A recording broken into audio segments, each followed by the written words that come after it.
दोनों हाथ दोनों घुटनों के ऊपर रख लो।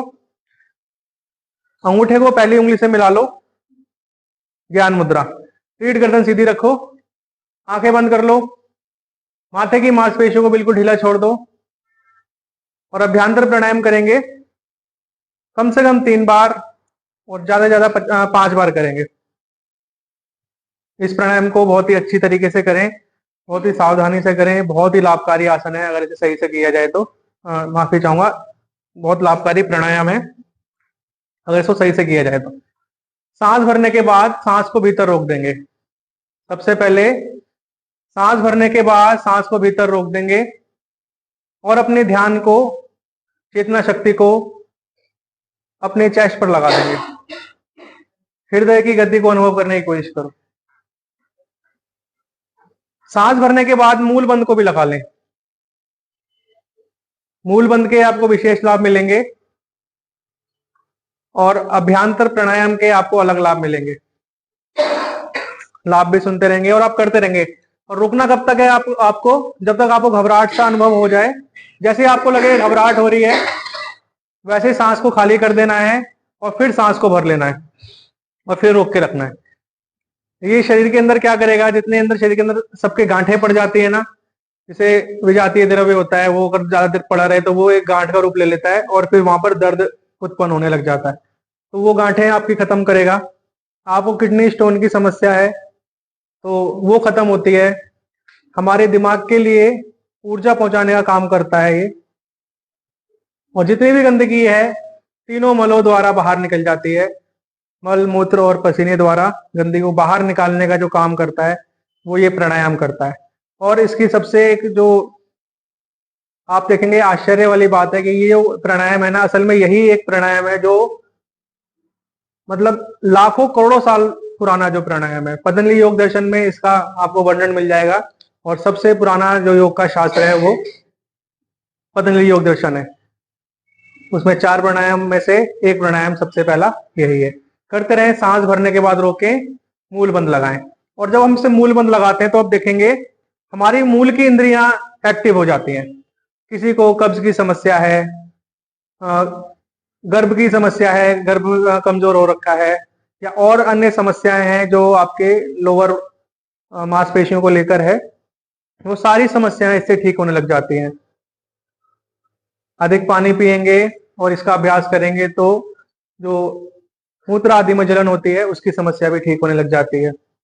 बवासीर, भगंदर आदि में बहुत लाभकारी है मूल बंद। तो इतने सारे लाभ आपको मिल जाते हैं इस छोटे से अभ्यास से। अब धीरे धीरे वापस आ जाएंगे सांस खाली करते हुए। इसी का विपरीत अगला प्राणायाम बाह्य प्राणायाम। सांस को लेंगे, सांस को खाली कर देंगे, सांस को भरेंगे, सांस को खाली कर देंगे। खाली करने के बाद सांस को वहीं रोक देंगे। उसके बाद आपने सांस नहीं लेना है। इसी के साथ मूल बंद लगा दें, इसी के साथ मूल बंद लगा दें और रुके रहें। जैसा मैंने आपको बताया, कब तक रुकना है? जब तक आपको घबराहट अनुभव नहीं हो जाती तब तक आपने रोक के रखना है। जैसे ही आपको घबराहट अनुभव हुई, सांस को बिल्कुल आराम आराम से फिर से भरना है, फिर से खाली करना है और फिर से रोक देना है। इसी अभ्यास के साथ आपको फिर से मूल बंद लगा देना है और फिर से रुके रहना है। इस अभ्यास में रुकने की जो समय है वो थोड़ा सा कम रहता है क्योंकि बिना ऑक्सीजन के हम लोग कम रह पाते हैं। अभ्यंतर प्राणायाम में तो हम कुछ देर रुक जाते हैं अधिक, लेकिन इसमें थोड़ा कम समय तक रुक पाते हैं। इसका क्या आपको लाभ मिलेगा? एक तो ये हार्ट के लिए बहुत अच्छा है। दूसरा क्या है, जो गंदगी या जो टॉक्सिन्स आपकी मांसपेशियों में, आपके नस नाड़ी में फंसे रहते हैं, ऑक्सीजन के अभाव के कारण हमारा शरीर और अंगों से ऑक्सीजन को खींचने का प्रयास करता है। जब वो और अंगों से जब ऑक्सीजन को खींचता है तो वो साथ साथ गंदगी को भी खींचने लग जाता है। और जब वो गंदगी खींच जाती है तो जब हम नॉर्मल सांस लेते हैं तो वो तीनों द्वारों द्वारा मल, मूत्र और पसीने का जो मार्ग है वहां से उत्सर्जन जो तंत्र है हमारा, वहां से वो बाहर निकल जाता है।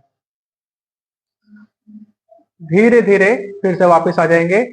3 बार ओम का उच्चारण करेंगे और फिर गायत्री मंत्र का अभ्यास। क्या हो गया? आइसक्रीम खाई थी क्या रात को? ये आइसक्रीम वालों के गर्दन का गले खराब हो रहे हैं। ओ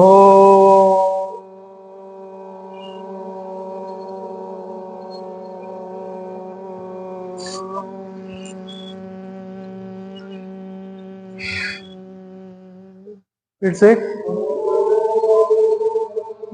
वो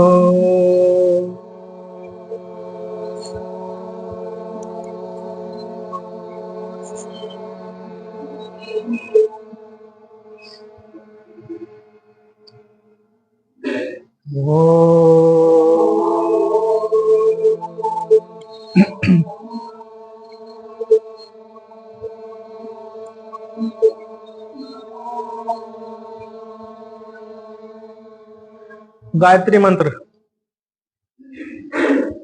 ओम